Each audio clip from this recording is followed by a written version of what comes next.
Have you ever had one of those projects where you can't get it started, you can't get motivated, you can't get going, or you get halfway through it and you just find that you're kind of at a roadblock, you can't keep moving? I'm actually working through one right now. I've decided that I needed to repaint our deck. I went and pressure washed it. I've got some wood filler to fill some of the pockets that have come loose and broken out on the railing, and I've filled it, but then I've just kind of hit this roadblock. Summer's here, and I need more wood filler, I need more paint. I just have not got going with it, which I need to get it done. Now on the flip side of that, about a month ago, I decided, well, I need to paint some doors in our house. I hadn't painted them since we moved in. I painted about half of them, but I did not finish. And so I just went out in the shop, built a paint booth, took the doors out there, sanded them, set them up, went and got paint, painted them, and it was done in like 3 or 4 days. But yet this deck seems to be taking months, and it's starting to drive me insane.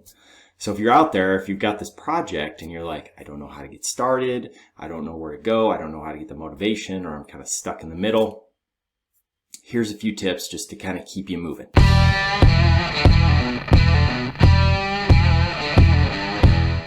So I thought I'd put together just a few little quick tips, stuff to think about as far as your project's concerned, to kind of just keep you moving, right?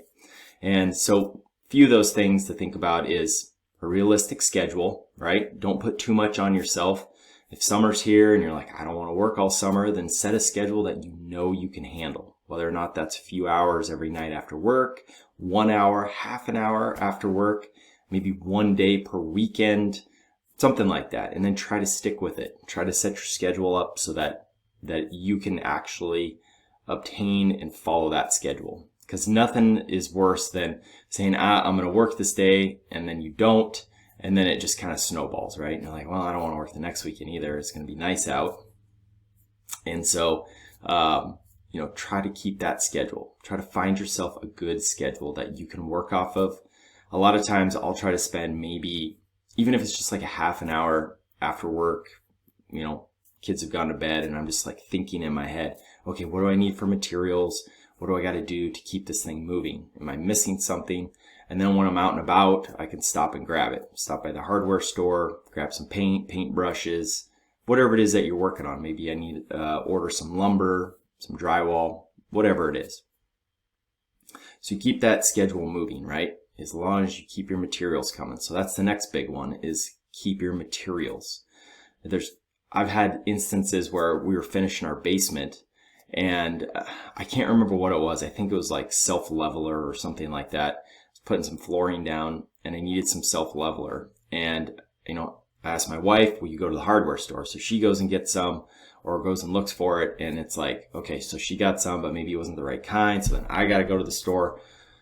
Well, that ate up, 3 or 4 hours out of my work day, which then made the work day go longer because I just was so determined to get to this end point. I ended up working till like 10 or 11 o'clock at night. I was just beat. So if you can keep your materials on track, and that means, if you have lead times, sometimes like windows can take weeks to get there.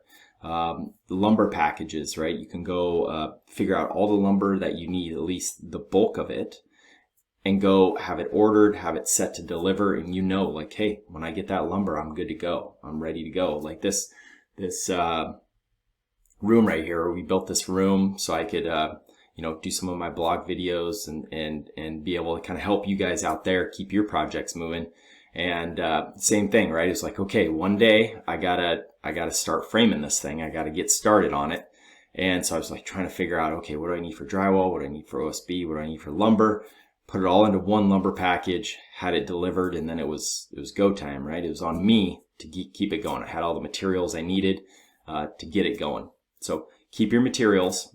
And then kind of the other big one, and not everybody has this contact or has, this person, but if you know anybody out there that is just kind of savvy in the construction world that you can lean on, someone you can call, not necessarily to come do it for you or, come help you. I mean, that's awesome if you can get someone to come help you, but someone you can call. If you get in a bind and you're like, hey, I need to know, how do I frame this wall, or you know, how do I put this flooring together that I got? I'm have a few challenges.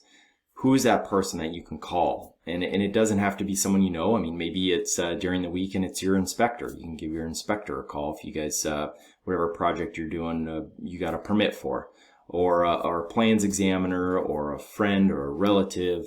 You know, usually there's somebody that you know that's out there that kind of lives in the world of construction, and you can ask them questions, because it just, there's nothing worse than like just hitting a roadblock. You know, nowadays with YouTube, you can usually find your way through most items, but you know, things can change and be different in different areas. So if you know somebody, that's awesome. I myself, I live in the construction world. I'm an inspector. I look at it all day long, but I have a good friend that has he's built tons and tons of stuff, been in all different parts of the trades, plumbing, electrical, mechanical.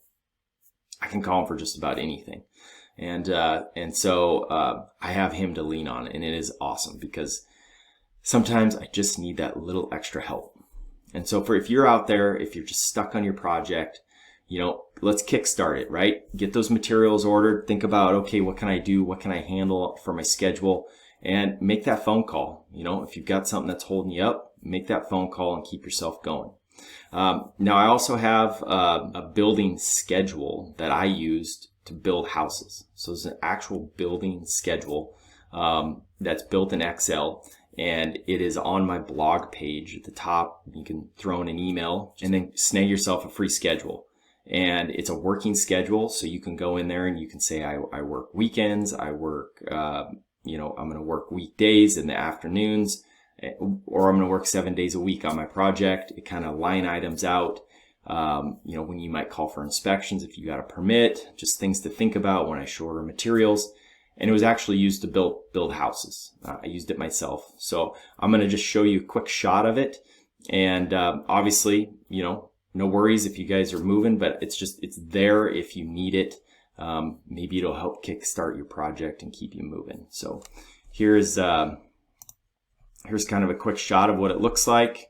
So you can go in here and put days in here, how many days you think it'll take to complete some of your items if you got a really big project. I mean, maybe you're a do-it-yourselfer owner builder and you just need a schedule to keep yourself moving, this is a great schedule to work off of.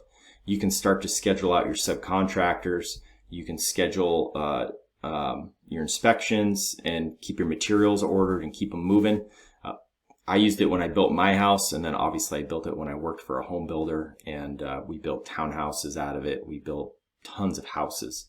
So it just goes through all the main components, your earthwork, your framing, roughing, your finishes, and then to completion.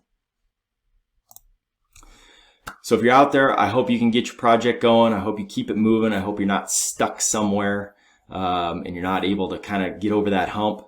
If you are, I hope this helps you out a little bit. Like I said, you can go to my blog page. I'll put it down below in the notes. Also, you know, hit the subscribe button if this helps you out and you want some more info to keep your project going. I've got tons of information at buildingcodetips.com, and then you know, obviously like it if it helps you out. That's the ultimate goal, is to keep you guys going, help out those homeowners out there. As an inspector, there's just nothing better than being able to help homeowners keep their project moving and see it through to the end.